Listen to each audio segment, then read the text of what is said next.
Welcome, you are in the kitchen with me and Sarah today. We are doing, what are we doing? Monday Madness. And today we are going to show you how to make crepes. So, we were talking in our Facebook feed and during the Bake Off Challenge that we would like to do something fun in the kitchen, and we're gonna do crepes. So Sarah likes to make crepes, so she is gonna lead us and teach us how to make crepes properly, how to roll them and eat them. And we might do a colored version with red velvet is kind of maybe the plan. We'll see where we get to. So welcome into the kitchen, and we are gonna teach you now how to do crepes. Sarah is whipping away into crepe mode.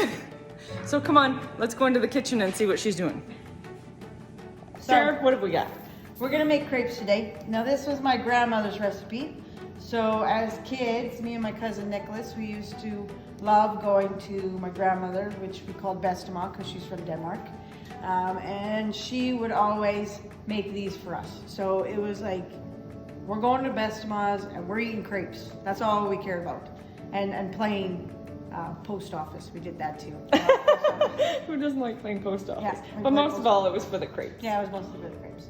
And then as we got older, she would make the batter for us, and as soon as she'd walk through the door, she'd be like, "Okay, guys, here you go," and she'd make us make the crepes. So that was always really cool when we were kids. So I have her recipe, which is just 4 eggs, 2 cups of flour, 2 teaspoons of oil, 1 tablespoon of sugar, and 2 to 3 cups of milk. Now I usually do about 2.5 cups of milk. I just go between 2 to 3. And then you mix that all together and you whip it up really good.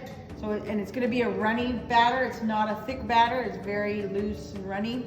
Okay, not like a pancake batter, it's thinner. No, it's not a thick pancake batter. It's a loose batter. So, okay. First off, we're gonna put in 4 beautiful eggs. Like that. Okay, just like that. Just like that. 4 eggs. Maybe I'll do it there. There we go. There is a trick to cracking eggs. What's the trick, Tracy? I don't know. I tend to do it one-handed from working in the restaurant when we were just flying at breakfast. It was, you gotta kind of crack it open in the middle. But see, and I've heard people say that you're supposed to crack it on the counter first, and then it should just open up nice. Some people crack it on the edge. I crack it on the edge and then just one-handed break it open. Let's see if I can do that. Sometimes you end up with eggshells. Oh, did you see that? That's pretty smooth. That's pretty smooth. And then we add in 2 cups of flour. Now I use just your regular white flour that you get from the store. Probably the unhealthy stuff, but that's okay. Bleached white flour. Yep. Nice white flour.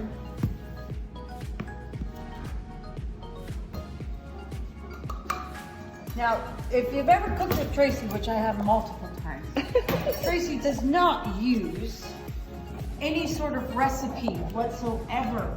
So it slightly makes me crazy because when I say, hey, I would like to know how to make that food, and she goes, I can't. I'm like, what? I can't help you. Why? Because I just threw it together. I'm like, for Pete's sakes. So, yes, if you've ever cooked with Tracy, it's not always fun. It is fun, I just don't use a recipe. So that was one tablespoon of sugar and 2 teaspoons. Now, what the funny thing was, is that when me and my older sister started doing crepes from our grandmother's recipe, somebody wrote down 2 tablespoons of oil. Oh. So then when Bridget was cooking it, she would whip it up and she was like, and it would never just wouldn't taste very good, right? And then somehow, I don't know where we got it, but we finally figured out that it's only 2 teaspoons of oil, and it works much better. So, and then here's your milk. I just use 1%, but you can probably use whatever you wanted to. 1% is good. You're just gonna put in 2 cups of that. Now the recipe says 2 to 3, so I always do another half. Just pour it in. Now you're gonna whip it up. It's got this beautiful long whisk, or you can have a baby whisk, whichever one. I think I'm gonna go with the big one. And it is like I said, it's runny, so don't be surprised when you start mixing and you're like, well, that doesn't look like any kind of batter. So I have made crepes before, and actually you and I have made well over 400 crepes for events. So some of the recipes I've read and have done have to sit in the fridge or on the counter for 2 hours to overnight. Why does your recipe not need to sit? Never heard of that. Okay. So I mean, this is my grandmother's recipe, and this is how my best mom used to make crepes for us as kids. And we had a lot of cousins, like we had a big family, so there was no time for wasting. You made the batter. Resting. No, there was no time for a batter to sit in the fridge. My grandmother didn't have time for that, so it would just whisk it up, and we would. Yeah, I've never heard of the one being in the fridge. Does your recipe go over that? Mm-hmm. One of the recipes is that it sits, and I think it's just kind of like pancake batter. There are some pancake batter recipes that require or would urge you to leave it to sit and kind of thicken and work So you see, a little bit more. I mean, very, come on in. very super runny, which is good. That's the way you want it. So don't. And then after that, you can start cooking them on your stove. Now Tracy has some really cool frying pans. I just use a regular, you can just use a regular frying pan. Like I just have a nice regular 10-inch frying pan that I use. Tracy has the flat one. You can also buy from the store the electrical ones that are, so it's completely flat and it comes with a cool tool. You just spread it over. Yeah. Yeah. But those, you can buy that. If you go to the crepe shops in Canmore or Banff or whatever, you'll see those. And my grandmother just used a big, like a cast iron pan all my life, so I never really even thought of a pan like this. But it's actually quite handy. Well, those ones are flat, but then have a teeny tiny They're lip, a little ridge. just to kind of keep the crepe in. Yeah. And then I know there's a bit of a procedure as to how you cook them, and I kind of shake and shimmy them, and we'll see how Sarah rolls them. And Are they ready? well, we can turn them on anytime. Okay, so we're just gonna light the pans here, just on a medium high to start. You'll kind of figure out where your temperature needs to be at, whether you have a gas stove or electric, based on how they're cooking. So I'm just gonna keep videoing here, and Sarah will start. I'm gonna forewarn you, it's sometimes because you have to figure out, and I don't use a gas stove, I only use my electric stove. So, I'm gonna forewarn you that maybe the first one might not be pretty. Okay, Because- takes a couple to get on. And you know So- what, even at home it does. And you know what, if it does, it does. So I just turn and I make sure all the batter reaches the edges. So a good rotation with your wrist just to make sure all the edges are covered. And if you want it perfect, I mean, that's how perfect it's like. You can be perfect. And do we need parchment in between so they don't stick? Not usually, no. So I usually don't have to put anything between the crepes when I'm cooking them. Okay, So, they should not stick together. no. Sometimes when I'm making a big batch, I'll put parchment in between, like every 10. Remember, you want them to be like a golden brown. A nice golden brown on the side, and I'll show you when you flip them. I'll zoom in here and show you how you can see. There's the rotation of the wrist, and you can see on the crepe on the stove how the color changes. So you can see that the edges are starting to curl up, and they're white, and the center is still a little bit of that yellowish. If I even like, let's say I'll flip it. There we go, look at that. And you know what? That's nice. That's how I would make my crepe. Do you make yours darker? No, that's about the same as I would do. Yeah. Basically just a nice light brown, similar to what a pancake almost would be. Sometimes I like to try to multitask. Don't do that. No, it's not a good idea. Because usually I'll end up, I'll be like, no, that one's for the dogs. I've done where I have 3 or 4 pans going at a time, and then it gets a little hairy canary. Or I need somebody pouring batter while I rotate and flip. And when you flip it, honestly, the side that you flipped cooks very quickly.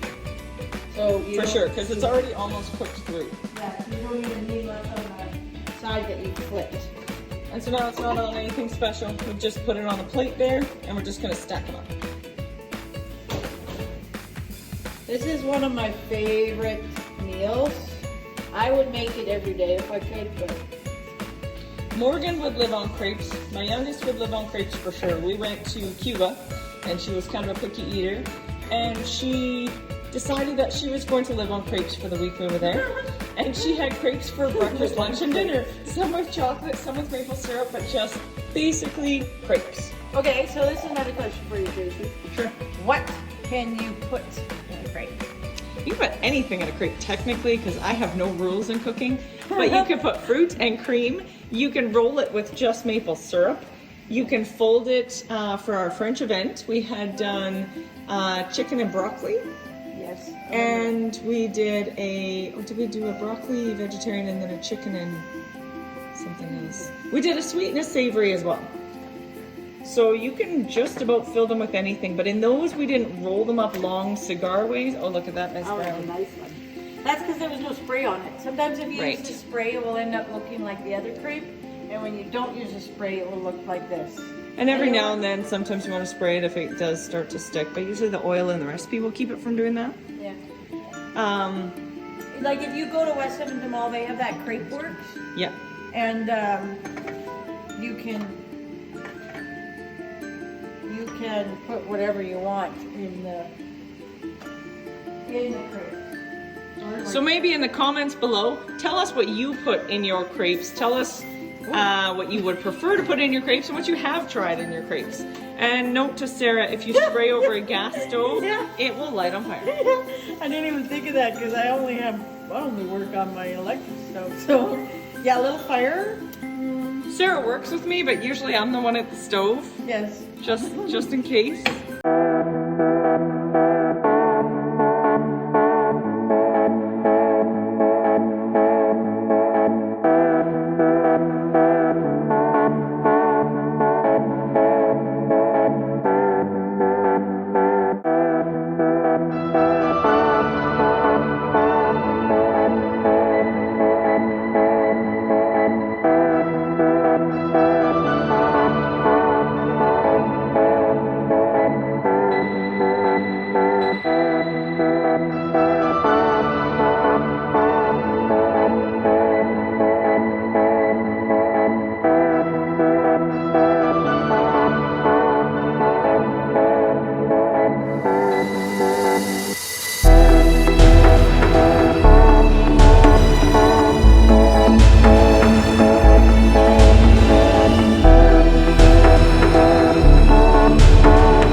Stay tuned, as this is only part one of our crepe day. We made the first plain batch, then we go to some pink velvet, and then we finish it off with a cake. So this is a 3-part deal. So definitely stay tuned.